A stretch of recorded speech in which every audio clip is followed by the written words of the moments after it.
Alhamdulillahirabbil alamin. Wassalatu wassalamu ala asrafil anbiya'i wal mursalin wa ala alihi wa ashabihi rasulillahi ajmain. Puji beserta syukur marilah kita ucapkan atas kehadiran Allah Subhanahu wa taala yang telah melimpahkan rahmat dan karunia-Nya kepada kita semua sehingga kita dapat melaksanakan perkuliahan Kapita Selekta IPA berbasis online pada pagi hari ini.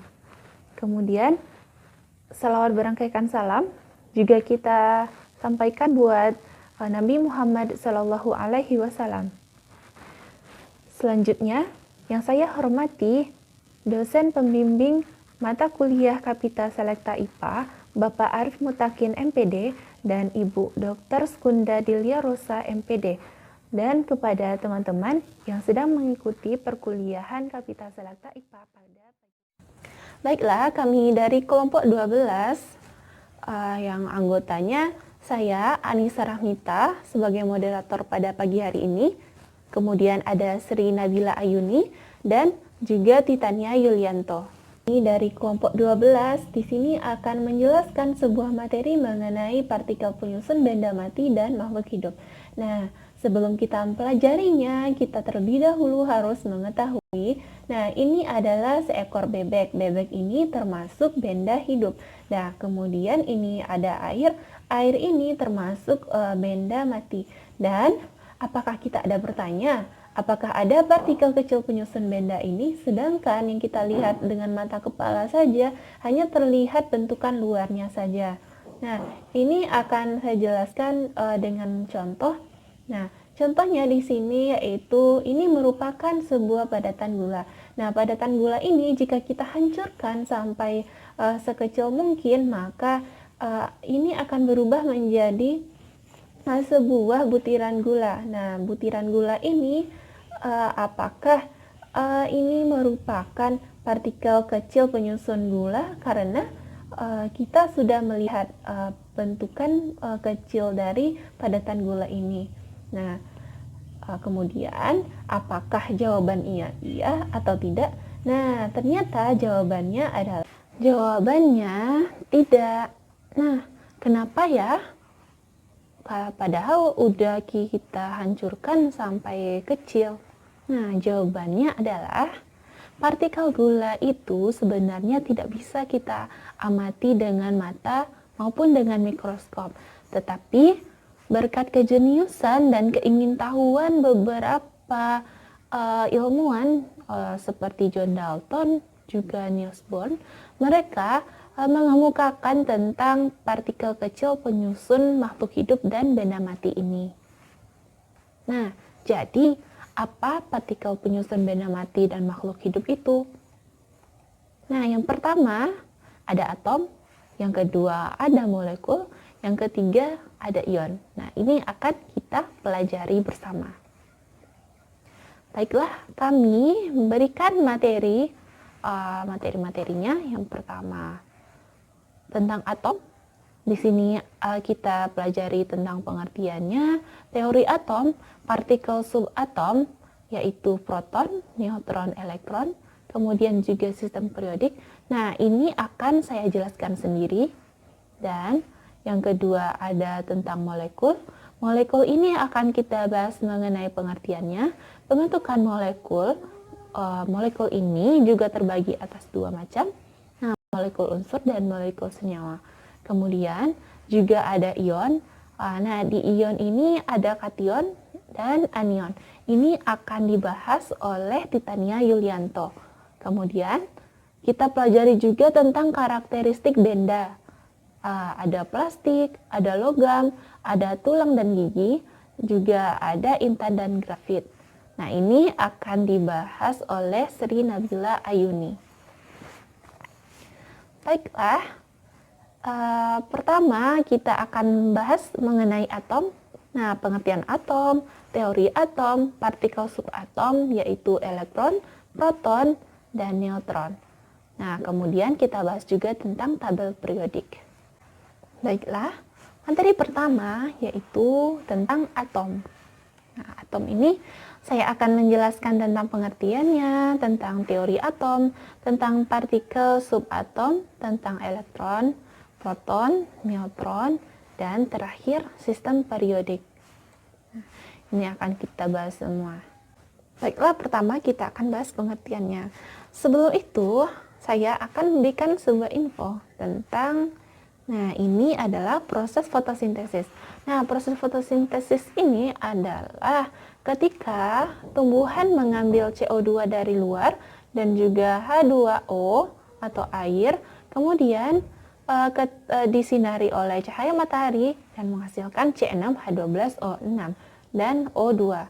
Nah, ternyata terdapat atom C, atom H, atom O ketika proses fotosintesis ini. Nah, bisa kita lihat ini ada C, ada H, ada O. Nah, ini ternyata adalah atom. Nah, apa atom itu? Nah, atom adalah suatu satuan dasar materi yang terdiri dari inti atom, awan elektron, bermuatan negatif yang mengelilinginya. Nah, ini adalah atom. Kemudian, coba teman-teman perhatikan, ini ada rambut. Nah, rambut ini diberi api dan akan terbakar nantinya. Kemudian ini juga ada bulu. Bulu ini juga diberi api, kemudian dia akan terbakar. Nah, ternyata zat yang dibakar itu menimbulkan zat baru. Nah, kita juga mempelajari perubahan kimia. Nah, perubahan kimia ini salah satu contohnya yaitu terbakar. Nah, akan menimbulkan zat baru. Jika bau itu sama, jika ini mempunyai bau yang sama, maka zat tersebut mempunyai bentuk molekul yang sama. Nah, ternyata itu. Kemudian, dari molekul yang sama ini, dari contohnya rambut dan bulu ini memiliki molekul yang sama, yaitu selulosa. Kita masuk ke teori atom. Nah, ini ada beberapa ilmuwan yang menjelaskan tentang teori atom. Pertama ada John Dalton. Nah, menurut dia atom ini seperti bola pejal. Nah, ini kemudian juga ada J.J. Thomson. Dia mengembangkan teorinya seperti ini. Dan juga ada Niels Bohr. Nah, ini menurutnya. Dan juga Rutherford. Nah, ini kemudian juga ada tentang teori mekanika kuantum dan yang dijelaskan oleh beberapa ilmuwan. Nah, baiklah, kita masuk apa saja teori-teorinya. Yang pertama kita bahas yaitu tentang teori atom yang pertama, yaitu teori atom menurut Dalton. Nah, Dalton merupakan ilmuwan berkebangsaan Inggris. Beliau menyatakan pemikirannya tentang atom pada tahun 1808. Nah, menurut beliau, atom merupakan partikel terkecil yang tidak dapat dibagi lagi dan atom ini tidak dapat diciptakan.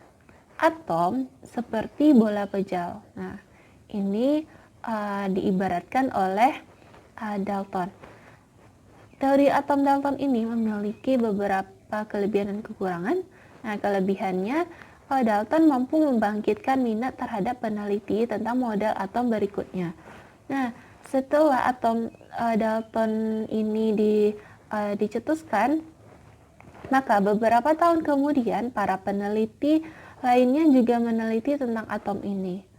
Dan kekurangannya, pada kenyataannya, atom ini dapat dibagi lagi menjadi partikel yang lebih kecil yang disebut partikel subatomik. Nah, partikel subatomik ini terdiri dari elektron, proton, dan neutron.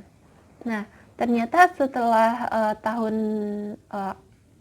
atom Dalton ini dicetuskan, beberapa peneliti mengemukakan lagi bahwa atom ini bukanlah partikel kecil yang tidak bisa dibagi lagi. Ternyata masih ada partikel subatomik di dalamnya. Nah, menurut Thomson merupakan seorang ahli fisika dan Beliau mengemukakan pendapatnya tentang atom ini pada tahun 1897. Nah, beliau mengemukakan bahwa atom merupakan bola pejal yang bermuatan positif dan di sana tersebar elektron yang bermuatan negatif. Nah, pada awalnya beliau mengemukakan bahwa atom ini terdiri dari muatan positif dan negatif karena pertama kali dia menemukan elektron. Elektron ini yaitu partikel subatom yang bermuatan negatif. Dan pada kenyataannya atom ini adalah muatannya itu netral. Nah, untuk mengimbanginya, menurut beliau ada sebuah partikel lain di dalamnya yaitu yang bermuatan positif sehingga atom itu bisa netral.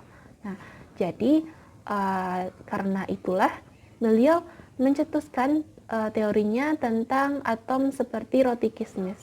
Nah, kelebihan dari atom ini adalah beliau mencetuskan pertama kali penemuan bahwa atom bukanlah partikel terkecil dan dia menemukan atom subatom partikel subatomik yaitu elektron. Nah, kekurangannya yaitu beliau tidak bisa menjelaskan susunan muatan positif dan negatif dalam atom ini. Bagaimana letaknya? Beliau tidak bisa mengemukakannya. Nah, teori yang ketiga yaitu menurut Rutherford. Nah, Rutherford ini merupakan seorang ahli fisika berkebangsaan Inggris. Nah, beliau bersama dua temannya melakukan sebuah eksperimen yang dinamakan dengan penghamburan partikel alfa oleh selaput tipis emas. Nah, beliau melakukan percobaan pada tahun 1911. Nah, setelah berkali-kali melakukan percobaan, akhirnya Rutherford berhasil mengungkapkan beberapa fakta. Yang pertama yaitu ketika beliau melakukan percobaan, sebagian besar partikel alfa menembus selaput tipis emas. Nah, berarti sebagian besar atom ada di dalamnya ruang kosong. Dan kemudian sedikit dari partikel alfa itu bermuatan positif karena itu tuh bisa dibelokkan keluar oleh sesuatu.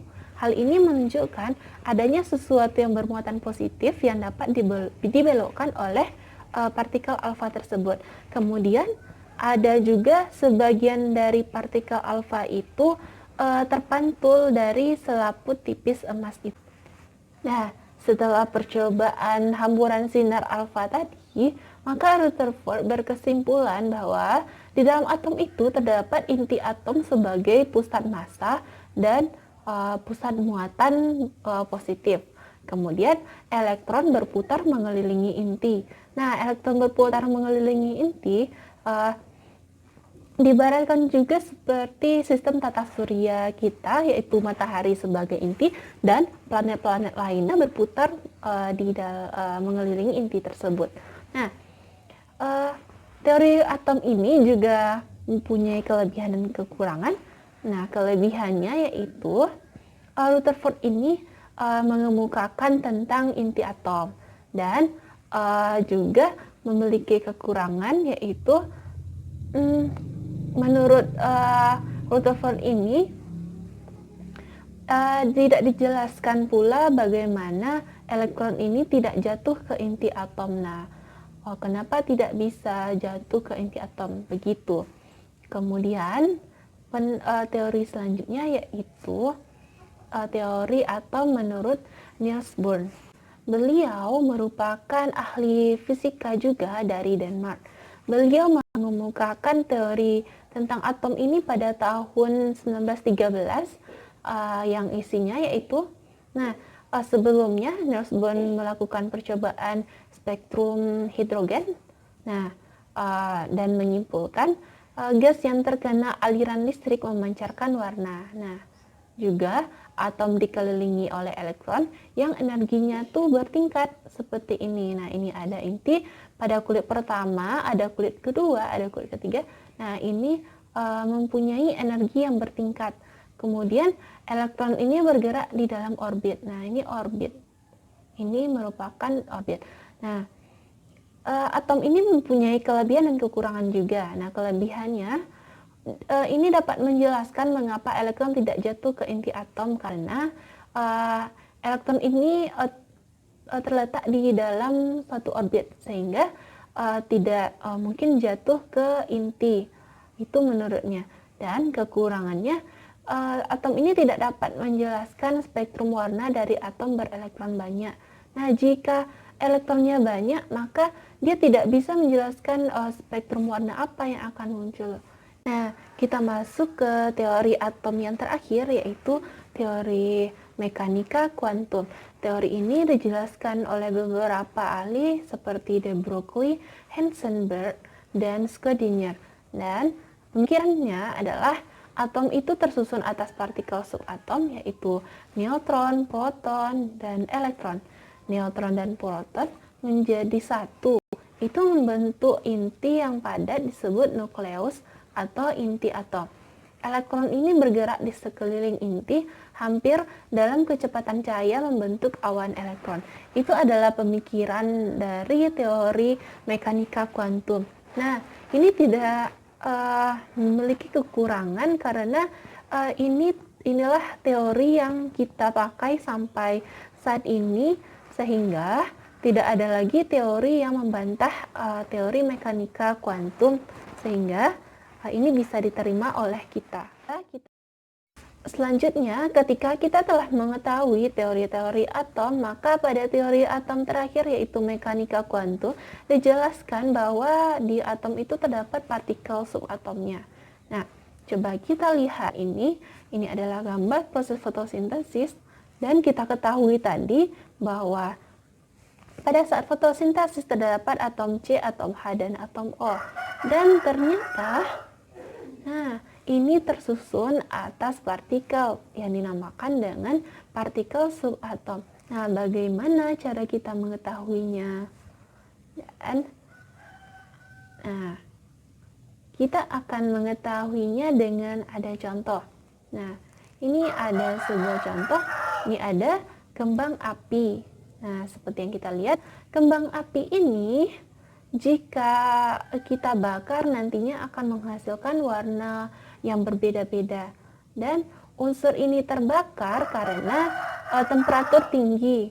Nah, terbakar dengan kita nyalakan api dengan temperatur tinggi, maka elektron itu akan berpindah dari kulit tinggi ke kulit yang rendah karena kita beri temperatur tinggi. Nah, karena elektron ini berpindah dari kulit tinggi ke kulit rendah, maka menimbulkan sebuah cahaya yang berwarna. Jadi, ada partikel kecil lain yang menyusun atom, sehingga kita dapat menemukan warna yang berbeda-beda pada kembang api, contohnya. Nah, jadi kita masuk ke partikel subatom itu. Nah, apa saja partikel subatom itu? Yang pertama ada elektron, proton, dan neutron. Nah, ini gambarnya. Yang pertama itu ada elektron. Elektron ini bermuatan negatif, dan kemudian ada proton. Nah, proton ini terdapat di dalam inti, kemudian bermuatan positif. Kemudian juga ada neutron. Neutron ini muatannya netral. Nah, proton dan neutron ini terdapat di inti, tetapi elektron terdapat di sekeliling inti tersebut. Nah, setelah kita mengetahui tadi ada elektron, ada proton, dan juga ada neutron, maka setelah itu kita akan bahas juga tentang adanya nomor atom dan juga nomor massa. Nomor atom dan nomor massa ini kita jadikan sebagai notasi atom.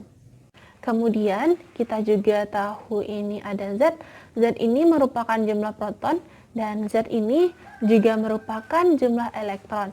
Nah, jumlah elektron ini sama dengan jumlah proton, yaitu nomor atom ketika elektron ini bermuatan netral.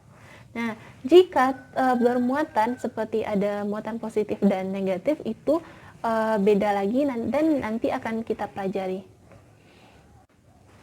Kemudian materi selanjutnya yaitu atom dan partikel penyusunnya. Nih saya sajikan sebuah tabel yang di dalamnya ada nama atom, lambang atom, jumlah partikel penyusun atom yaitu elektron, proton, dan neutron, dan juga ada nomor atom, juga ada nomor massa, kemudian ada lambangnya.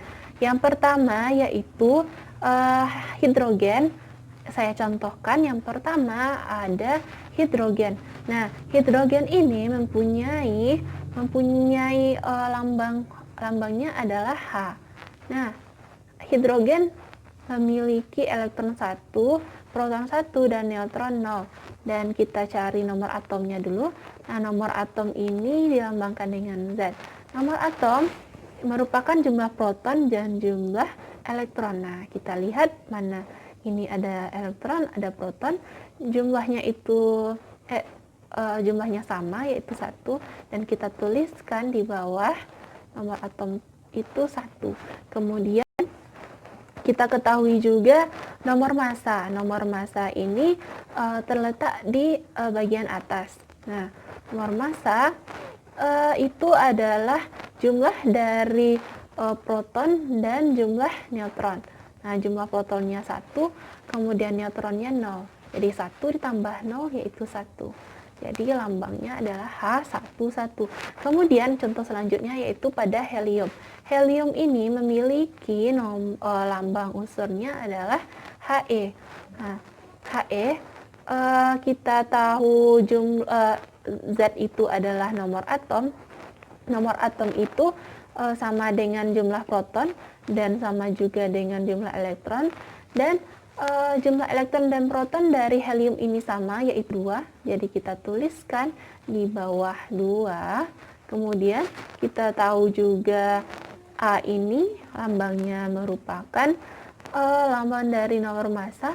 Yang nomor massa itu adalah jumlah dari proton ditambah dengan neutron. Nah, protonnya 2, neutronnya 2, jadi 2 ditambah 2 sama dengan 4.